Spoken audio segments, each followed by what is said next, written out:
처음 만난 자리에서 1시간 만에 어린 시절 이야기까지 술술 풀어놓는 사람이 있습니다. 반면 3년을 알아도 여전히 식사하셨어요? 같은 안부 정도만 주고받는 사람도 있죠. 혹시 나는 왜 이렇게 사람들과 친해지기 어려울까? 나만 관계가 서툰 건가 하고 자책해본 적 있으신가요? 사실 이건 누가 맞고 틀리고의 문제나 성격 탓이 아닙니다. 당신이 살아온 방식, 그리고 마음속 안정거리가 남들과 조금 다를 뿐이거든요. 오늘은 그 심리적 거리의 비밀, 애착 유형에 대해 이야기해보려 합니다.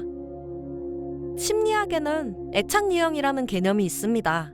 영국의 심리학자 존 볼비가 처음 제안했고 레리 에인스워스가 발전시킨 이론이죠. 이 이론에 따르면 우리가 어린 시절 주 양육자와 맺은 관계의 패턴이 성인이 되어서도 대인관계에 영향을 미친다고 해요. 애착 유형은 크게 4가지로 나뉩니다. 안정 애착, 해피 애착, 불안 애착, 그리고 혼란 애착이에요. 안정 애착형은 관계에서 편안함을 느낍니다. 다른 사람에게 다가가는 것도 다가오는 것도 자연스럽게 받아들이죠. 어린 시절 양육자가 일관되게 반응해 주었기 때문에 나는 사랑받을 만한 사람이고 다른 사람도 믿을 만하다는 믿음이 있어요. 이들은 적절한 속도로 친밀감을 쌓아갑니다. 하지만 관계에 어려움을 겪는 사람들은 주로 다음 2 유형에 해당합니다. 회피 애착형은 친밀함이 불편합니다. 누군가 너무 가까이 다가오면 숨이 막히는 것 같고 거리를 두고 싶어지죠. 마치 길냥이처럼 가까이 가면 도망가고 혼자가 편한 유형이에요. 어린 시절 도움을 요청했을 때 거절당했거나 무시당한 경험이 있을 수 있어요. 그래서 나는 혼자서도 괜찮아, 의지하지 않는 게 안전해 라고 학습한 겁니다. 3년을 알아도 겉핥기만 하는 사람은 대부분 이 유형이에요. 불안 애착형은 관계에 대한 갈망이 강합니다. 하지만 동시에 버림받을까봐 불안해하죠. 상대방 신호가 조금만 끊겨도 불안한 와이파이 같아요. 이 유형의 경우 어린 시절 양육자의 반응이 일관되지 않았어요. 어떨 땐 따뜻하고 어떨 땐 차갑고요. 그래서 항상 상대의 마음을 확인하려 하고 작은 신호에도 예민하게 반응합니다. 빨리 친해지고 싶지만 동시에 상처받을까봐 두려워하는 거예요. 혼란 애착형은 회피와 불안이 섞여 있습니다. 가까워지고 싶으면서도 두렵고 밀어내면서도 붙잡고 싶어 하죠. 내 마음을 잘 모르겠는 유형이죠. 그렇다면 왜 어떤 사람들은 친밀함을 두려워할까요? 여러분, 성격 문제가 아니라 뇌의 시스템 오류 때문이에요. 뇌과학적으로 보면 이건 생존 본능과 관련이 있습니다. 우리 뇌의 편도체는 위험을 감지하는 곳인데요. 과거의 관계에서 상처를 받았다면 뇌는 친밀함 자체를 위험 신호로 인식하게 됩니다. 예를 들어 어린 시절 부모님께 마음을 열었다가 무시당하거나 비난받은 경험이 있다면 뇌는 마음을 여는 행위는 위험이라고 저장해요.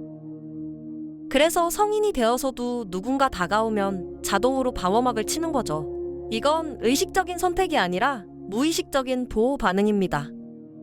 보통은 사랑받으면 행복 호르몬인 옥시토신이 나와야 하는데 상처받은 경험이 있는 뇌는 이 호르몬을 위험 경보로 착각하는 거죠. 여러 연구를 보면 회피 애착 유형을 가진 사람들은 친밀한 상황에서 안정 애착과는 다른 방식으로 옥시토신이 반응한다고 해요. 보통은 유대감을 느낄 때 옥시토신이 늘어나 편안해지지만 이들은 같은 상황을 더 불편하거나 스트레스로 느끼는 경향이 있어요. 내가 옥시토신을 스트레스로 받아들이는 거죠. 여러분도 스스로에게 물어보세요. 나는 관계에서 어떤 패턴을 반복하고 있나요? 너무 빨리 다가갔다가 상처받나요? 아니면 아예 다가가지 않으려 하나요? 이 질문에 대한 답이 당신의 애착 유형을 알려줄 겁니다. 혹시 내 유형이 회피, 불안, 혼란 애착 유형인 것 같아 걱정되시나요? 걱정하지 마세요. 애착 유형은 고정된 운명이 아니에요. 천천히 조금씩 바꿔나갈 수 있습니다. 지금부터 3가지 방법을 제안할게요. 첫 번째는 내 경계선 인정하기입니다. 내가 어떤 유형인지 인정하는 게 중요합니다. 회피 애착이든 불안 애착이든 이건 당신의 잘못이 아니에요. 어린 시절의 경험이 만든 생존 전략일 뿐입니다. 나는 왜 이럴까 자책하지 말고 내 뇌가 친밀함을 이렇게 받아들이는구나 하고 관찰해 보세요. 심리학자 브레네 브라운은 경계선은 우리를 분리하는 게 아니라 연결하는 도구라고 말합니다. 내 경계선을 알아야 건강한 관계를 맺을 수 있거든요. 무리해서 다가가거나 억지로 거리를 좁히려 하지 마세요. 내가 편안한 거리를 먼저 찾는 게 중요합니다. 두 번째는 천천히 가까워지는 연습하기입니다. 관계는 단거리 달리기가 아니라 마라톤입니다. 특히 회피 애착 유형이라면 작은 단계부터 시작해보세요. 처음엔 가벼운 인사와 안부만 주고받다가 조금씩 개인적인 이야기를 나눠보는 거예요. 한 번에 마음을 활짝 열 필요 없습니다. 뇌는 반복을 통해 학습합니다.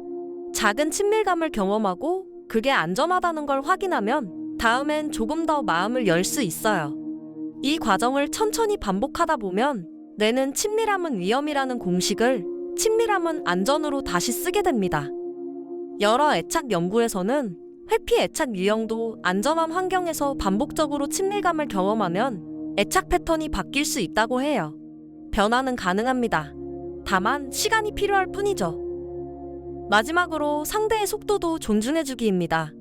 모든 관계가 같은 속도로 발전할 필요는 없습니다. 어떤 사람과는 금방 친해지고 어떤 사람과는 천천히 가까워질 수도 있어요. 그게 자연스러운 거예요. 여기서 중요한 건 내 속도뿐만 아니라 상대방의 속도도 존중하는 겁니다.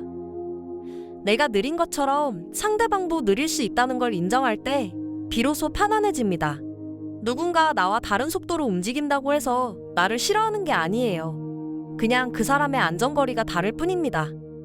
불안 애착이라면 상대가 천천히 다가오는 것도 괜찮다고 받아들이는 연습을, 회피 애착이라면 누군가 먼저 다가와도 위협이 아니라고 인식하는 연습을 해보세요. 우리는 모두 다른 속도로 사랑하고 다른 거리에서 편안함을 느낍니다. 어떤 사람은 1시간 만에 친구가 되고 어떤 사람은 3년이 걸릴 수도 있어요. 그게 틀린 게 아니라 다른 겁니다. 당신이 쉽게 친해지지 못한다고 자책하지 마세요. 천천히 가까워지는 것도 관계를 맺는 하나의 방식이니까요. 그리고 기억하세요. 진짜 친밀함은 빠르게 도달하는 게 아니라 안전하게 머무를 수 있는 거리를 함께 찾아가는 과정입니다. 나의 안전한 거리는 빈칸에서 시작됩니다. 여러분의 빈칸에는 어떤 단어가 어울릴까요? 천천히 다가가는 용기인가요? 내 경계선을 인정하는 것인가요? 아니면 상처받아도 괜찮다는 믿음인가요? 댓글로 여러분의 애착 유형과 관계 이야기를 들려주세요. 정답은 없습니다. 우리는 모두 각자의 속도로 사랑하고 있으니까요. 오늘도 당신의 안전한 거리를 응원합니다. 여기까지 함께 해주셔서 감사합니다.